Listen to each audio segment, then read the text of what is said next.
हामी आज अब निर्वाचनको मतदान प्रक्रियाको दिन 10 दिन मात्रै बाँकी भएको अवस्थामा यहाँहरूसँग छलफल गर्न उपस्थित छौँ।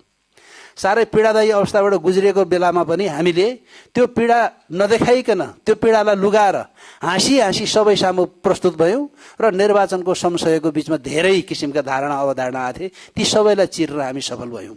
म अहिले यो यहाँहरूको कार्यक्रममा आएर यहाँ डायसमा बसिरहँदाखेरि पनि 2-3टा मैले फोन उठाएँ। एउटा उम्मेदवारको फोन थियो, अलि ठुलै उम्मेदवारको फोन थियो। होइन निर्वाचन त स्थगित हुन्छ रे नि भनेर फ्याक्टै भनिदिनु भयो।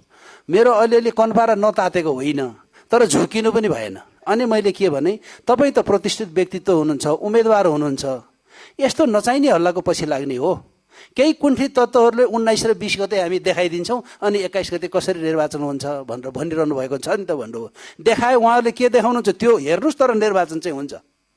कुण्ठित व्यक्तिहरूले आफ्नो कुण्ठित उद्देश्य पूर्ति गर्ने प्रयोजनलाई यस्ता नचाहिने गलत समाचारहरू सम्प्रेषण गर्छन्, हल्ला फैलाउँछन्। त्यो हल्लाको पछाडि हामी लाग्न सक्दैनौँ र कुण्ठित व्यक्तिहरूको कुण्ठित उद्देश्य पूर्ति गर्ने प्रयोजनको लागि अब नेपाली जनता साँची बस्न सक्दैन।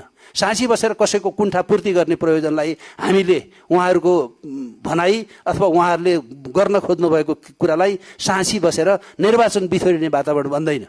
जसरी पनि निर्वाचन सम्पन्न हुन्छ, निर्वाचन किन सम्पन्न हुन्छ भने कि निर्वाचनको विकल्प देखाएर नेपालमा सुशासन प्रवाह यसरी हुन्छ भनेर वैकल्पिक मार्ग देखाउनुहोस् न त, मार्ग प्रशस्त गर्नुहोस् न। अनिखेरि हामी त्यो बेला के हो भन्ने कुरो, के रहेछ भन्ने कुरो सोध्न सकौँला, तर निर्वाचन चाहिँ बिथोल्न सक्दैनौँ।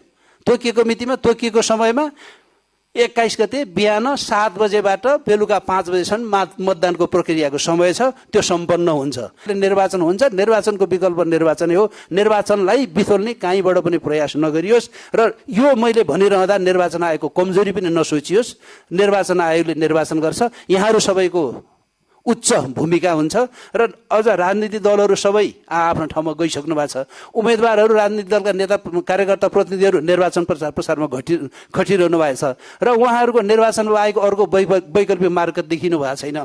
र भाद्र 27 गते भन्दा अगाडिको शक्ति र भाद्र 27-24 को विद्रोहपछि उठेको अर्को नयाँ शक्ति, यी दुवै शक्तिको संयोजन पनि निर्वाचन बाहेक अरू केही देख्नु भएको छैन। निर्वाचनमा उहाँहरू लागिरहनु भएको छ।